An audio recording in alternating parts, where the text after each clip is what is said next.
안녕하세요. 오늘은 제국주의 열강이 침략적 접근을 해왔을 때 조선이 어떤 대응을 했는지에 대해서 공부해 보도록 하겠습니다. 자, 먼저 서양의 침략적 접근과 동아시아 대응에 대해 설명해 보겠습니다. 서양에서는 제국주의라는 것이 대두하게 되는데요. 이 대국주의가 등장하게 된 배경은 산업혁명을 거치면서 사람들이 저렴한 가격에 공장에서 뽑아낸 물건을 돈을 주고 살 수 있게 됩니다. 이렇게 자본주의가 빠르게 성장하게 되는데요. 이때 자본을 국가나 기업이 독점적으로 소유하게 되는 독점 자본주의라는 것이 등장을 하게 됩니다. 이러한 독점 자본주의가 합해집니다. 바로 국민의 지지, 배타적 민족주의라는 것과 합해지는데요. 이때 배타적 민족주의라는 건 다른 민족보다 우리 민족, 다른 국가보다 우리 국가가 더 우선시 되어야 하고 더 성장해야 된다라는 사람들의 생각을 배타적 민족주의라고 합니다. 자, 이러한 생각을 바탕으로 대외 침략을 진행하게 되는데요. 이 대외 침략의 결과 식민지를 얻게 되고 이 식민지에는 값싼 시장이 되거나 값싼 원료를 확보할 수 있거나 노동력을 확보할 수 있고 남는 자본을 투자해서 이익을 얻을 수 있는 중요한 시장으로서 기능을 하게 됩니다.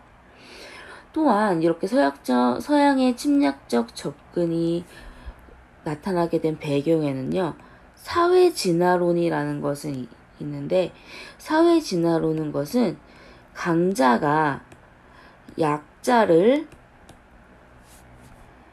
점령하는 것을 당연하게 여기는 것이 사회진화론이고요. 그 다음에 백인이 다른 민족에 비해, 다른 인종에 비해서 우월하다는 생각인 백인 우월주의를 내세우면서 우리나라가 침략하는 것은 강해서이고, 그리고 백인이 우월하기 때문이다 라는 생각으로 침략을 합리화하게 됩니다. 이러한 서양 열강이 아시아에 진출하게 되는 것은 19세기 중엽부터 동아시아로 적극 진출하게 되는데요. 그래서 이 시기부터는 서세 동점의 현상이 나타나게 됩니다. 이 서세 동점이라는 건요, 서양의 힘이 동양의 힘보다 강해져서 서양이 동양을 침략하는 상황을 서세동점이라는 말로 부릅니다.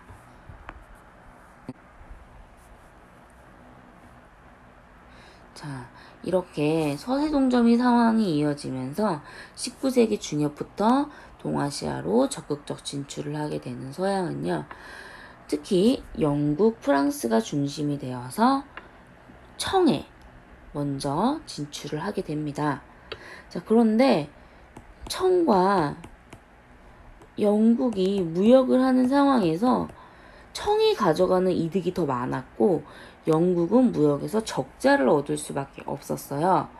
그래서 이 방법을 해결하고자 자신들이 갖고 있던 인도라는 식민지를 이용을 해서 인도산 아편을 청나라에 수출을 하고자 합니다.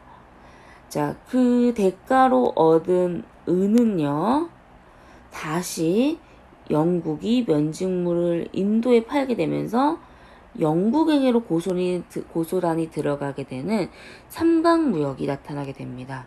이런 식으로 청의 은은 유출이 되었는데요. 이것보다 더 심각한 상황은 많은 사람들이 아편에 중독이 되고 그로 인해 국가의 정치 및 경제가 올바르게 진행되지 않았다는 데 있었습니다. 그래서 청은 아편 단속을 강화하는데 영국은 이것이 영국의 자율적인 상인의 권리를 침해하였다라고 하면서 전쟁을 도발합니다.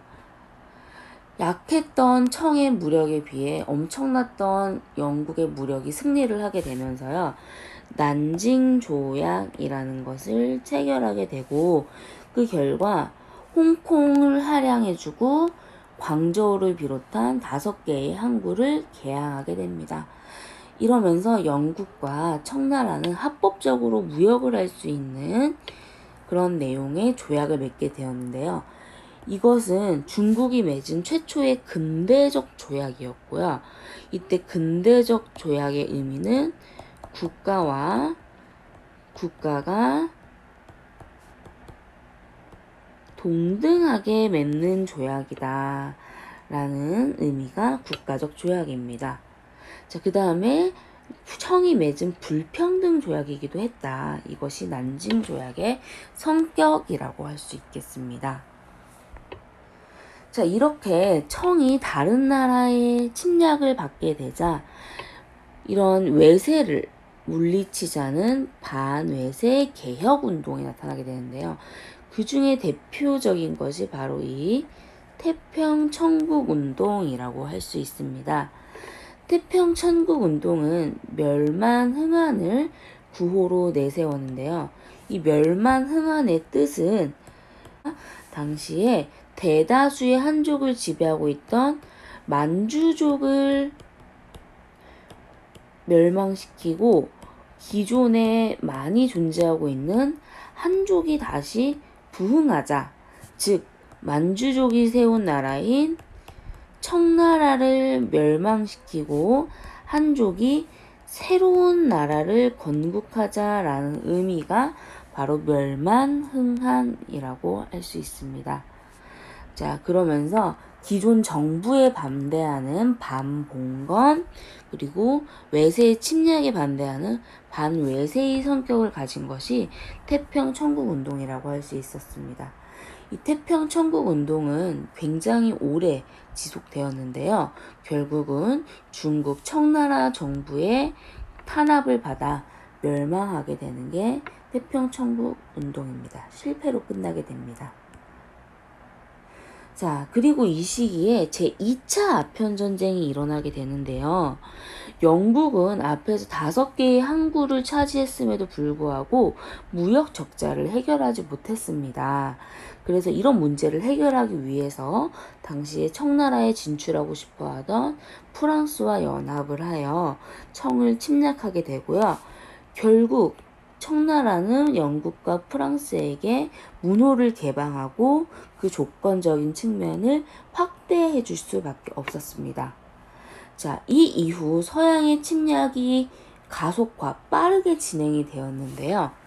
이때 러시아는요, 영국과 프랑스가 청나라와 조약을 맺는 것을 도와주게 되면서 본인들이 필요했던 연해주라는 땅을 차지하게 됩니다.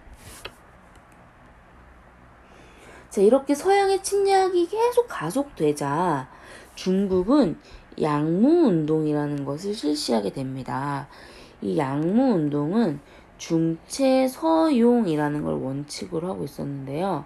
이 중체서용이라는 건 중국의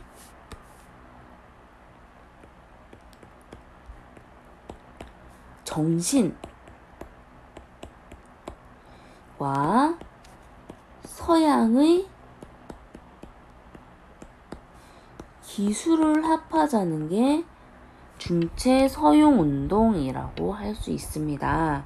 그래서 정신적인 측면은 그대로 유지하되 기술적인 측면을 받아들이자라는 것이 중체서용의 핵심 내용이라고 할 수 있습니다. 하지만 이런 양무운동은 큰 성과를 거두지 못했는데요. 당시에 이 서양의 기술에 대한 이해가 부족했던 것도 있고, 그 다음에 비용을 감당하지 못했던 것도 있습니다. 그리고 이 양무운동을 전개하는 과정에서 일어났던 청일전쟁에 패배하게 되면서 결국 양무운동이 성공적이지 못했다라는 걸 인정하게 되고요. 이후에 변법 자강운동이 대두되게 되는데, 이 변법 자강운동은 변법 자강 운동은 서양의 기술뿐만 아니라 정신까지 수용하자라는 것이 변법 자강 운동이라고 할 수 있습니다. 자, 다음 넘겨서 일본의 개항과 일본이 실시했던 메이지 유신에 대해서 알아보도록 하겠습니다. 일본이 개항하게 된 건 미국의 영향이었습니다. 미국이 함대를 끌고 와서 포를 발사하면서 지금 개항하지 않으면 공격하겠다라는 압력을 행사했고요. 결국 이것이 두려웠던 일본은 미국과 불평등 조약을 체결하게 되면서 개항을 하게 됩니다. 근데 이때 치외법권이라는 걸 적용하게 되는데요. 이 치외법권 역시 불평등 조약의 하나의 항목이었다는 것을 기억해 두시면 좋겠습니다. 그래서 치외법권의 의미는요, 일본에서 미국이 잘못된 행동을 하였을 때 미국의 법을 적용한다라는 게 치외법권이에요. 그러니까 잘못되었다는 것을 여러분도 알 수 있겠죠? 그것과 함께 최혜국 대우를 허용해주면서 앞으로 일본이 다른 나라와 조약을 맺을 경우에 가장 좋은 조건, 그리고 미국에겐 없던 조건을 내세울 경우엔 그걸 미국에게도 적용해 주기로 한다라는 게 최혜국 대우라는 것이었습니다. 자, 이렇게 미국과 개항을 하고 나서 일본은 메이지 유신이라는 개혁을 진행하게 되는데요.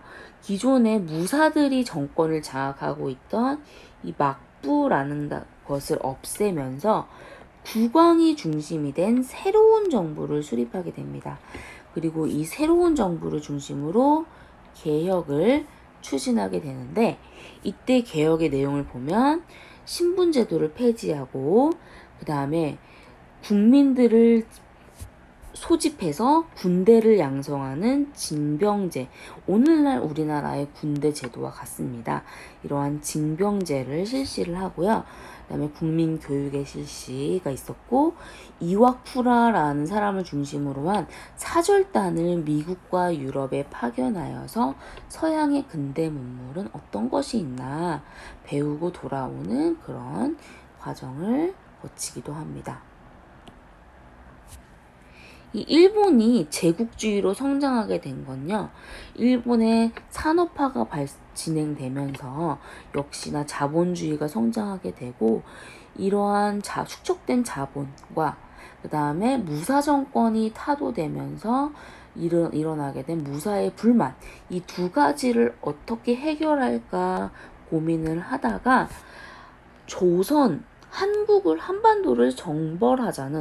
한반도를 정벌하자는 정한론이 대두되게 됩니다.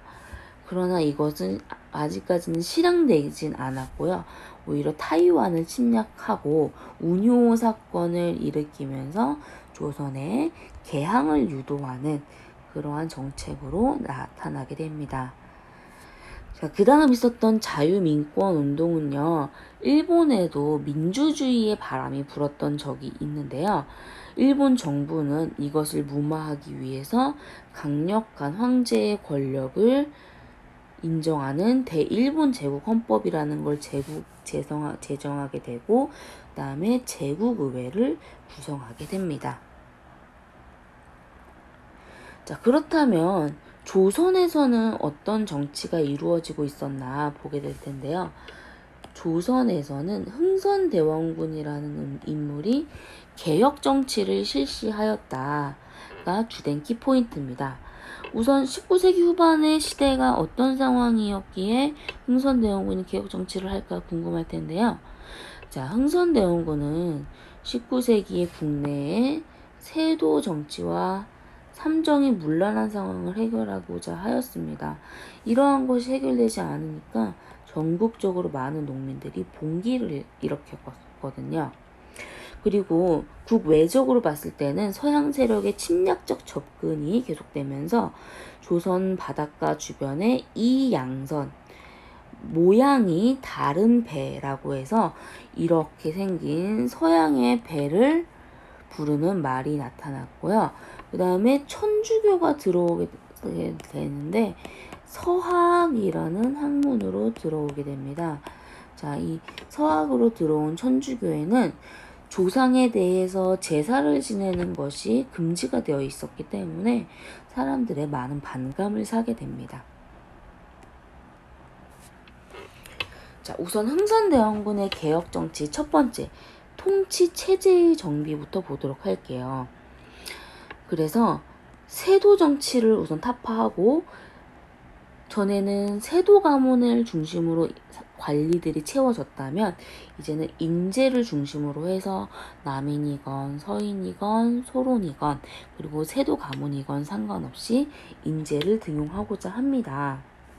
자, 그리고 비변사, 임진왜란 이후에 권력을 장악하고 있던 비변사를 폐지하게 되는데요.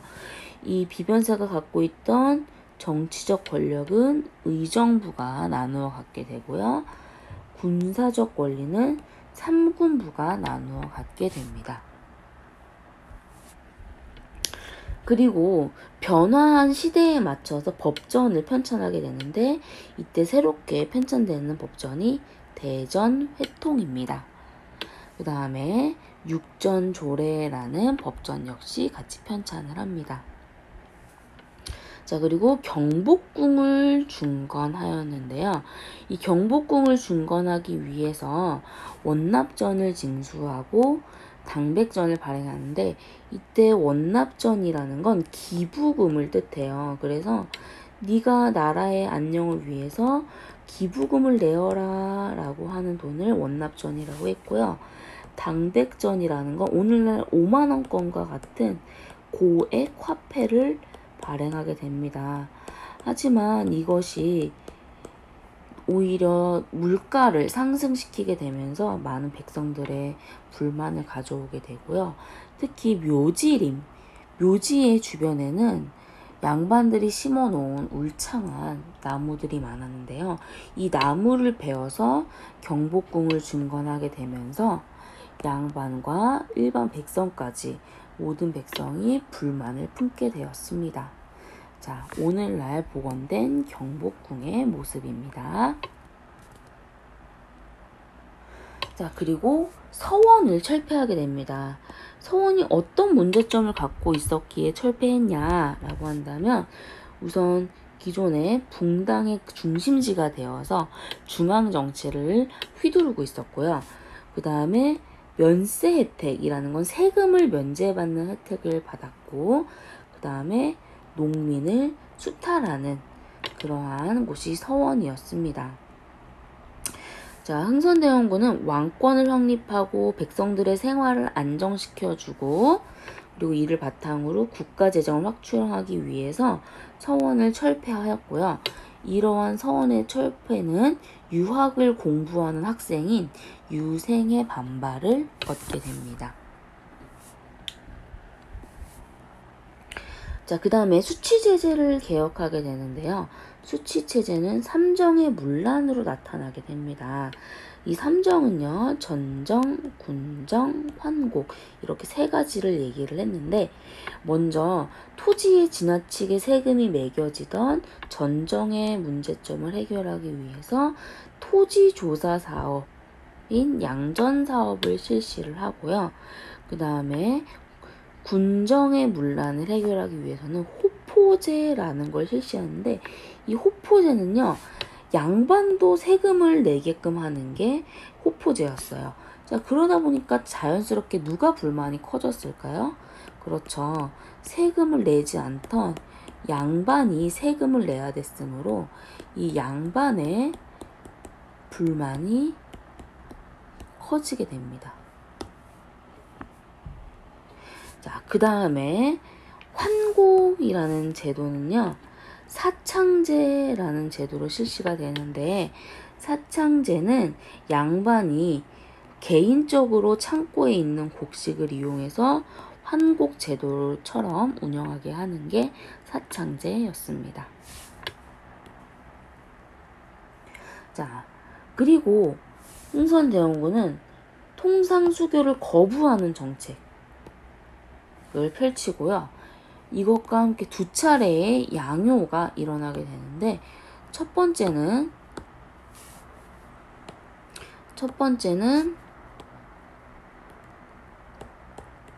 프랑스가 침략하는 병인양요.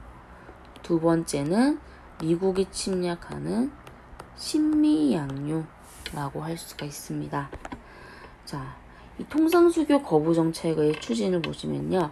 이항선이 출몰하고 천주교가 교세를 확산하고 또 러시아가 연해주를 차지하면서 우리나라와 가까워지는 이러한 상황에서 이 문제를 프랑스의 도움으로 해결하고자 했지만 프랑스는 천주교의 포교를 원했기 때문에 이 문제를 해결해 주지 않았어요. 조선은 천주교의 포교를 반대했거든요. 자, 그래서 프랑스에 대해 좋지 않은 감정이 생겼던 조선은 마침 천주교가 조상신을 제사 드리는 걸 반대하는 것을 구실로 삼아서 프랑스 선교사를 탄압하는, 숙청하는 그런 병인 박해를 발생시킵니다. 그리고 이즈음에 제네럴 셔머노 사건이라는 게 일어나게 되는데요. 미국 상선 제네럴 셔머노가 통상을 요구했지만 조선 정부는 통상 수교 거부 정책에 따라 이것을 거절합니다. 통상 요구가 실패로 끝나자 제네럴 셔머노는 오히려 약탈과 살상을 일으키면서 조선에 피해를 줬고요. 당시에 평양 지역의 도지사격이었던 박규수의 지휘 아래 제너럴 셔머노를 불태워버리는 그런 사건이 있었습니다.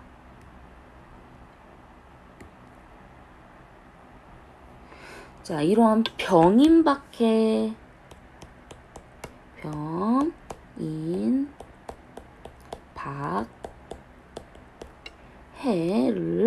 계기로 해서 병인 양요가 일어나게 되는데요. 그 원인을 보면 프랑스가 병인박해 때에 프랑스 신부 처형을 구실로 통상을 요구해오는 것이 병인양요였습니다. 조선은 당연히 통상수교를 거부했고요. 그러자 프랑스 함대가 강화도를 침략을 합니다. 이때 한성근과 양원수가 끝까지 항전하면서 싸워서 프랑스 군이 더 이상 얻을 것이 없다고 생각이 되자 그냥 군대를 퇴각시키고요. 그때 외교장각, 그러니까 국가의 문서를 보관하던 곳에 그 문서들을 약탈해 갑니다. 그래서 오늘날까지도 이 문서들이 우리의 품으로 돌아오지 못하고 있습니다. 자, 그 다음에 오페르트의 남현군묘 미술사건이라는 것이 있는데요. 자, 이거는 미국과 여러 나라들이 독일의 상인이었던 오페르트를 이용해서 통상수교를 요구하고 나섭니다. 하지만 이 모든 통상수교에 대해서 거부하는 정책을 펼치자 조선을 위협하기 위해서 협박하고자 하는 목적으로 남현군 묘를 도굴을 시도하는데요. 도굴이 성공하지는 못해요. 자, 하지만 이러한 미국인들, 프랑스인들, 독일인들, 바로 서양인들에 대한 행동을 보고 나서 조선 사람들은 서양인에 대한 반감이 더욱 확산되었습니다. 자, 이러한 과정에서 1871년에 미국이 제네럴 셔머노 사건을 구실로 해서 신미양요를 일으킵니다. 자, 그래서 미국이 제네럴 셔머노를 파괴한 것에 대한 배상금을 지불하고 자신들과 통상할 것을 요구하였으나 흥선대원군은 이를 거부하였습니다. 자, 그러자 미군이 강화도를 침략하였고 어제연 장군을 비롯한 조선의 수비대가 끝까지 저항하였으나 패배하고 물러날 수밖에 없었습니다. 우리 지난주에 미스터 선샤인 영상을 통해서 신미양요의 과정을 영상적으로 다시 묘사한 것을 보았죠? 자, 그때 장면을 떠올리면서 한번 신미양요의 전개를 기억해 보세요. 자, 그리고 이렇게 어제연을 비롯한 백성들이 패배를 했음에도 불구하고 흥선대원군은 강경하게 통상수교를 거부하는 정책을 지속합니다. 자, 그래서 이러한 태도에 미군이 결국 철수를 하게 되고요. 이후에 흥선대원군은 전국에 척화비를 건립하여서 통상수교를 거부하겠다라는 의지를 세상에 알리게 됩니다. 자, 지금까지 제네럴 셔먼호부터 통상수교 거부 정책까지 학습하셨습니다. 자, 다음 시간에는 문호를 개방하는 과정에 대해서 공부하도록 하겠습니다. 수고하셨습니다.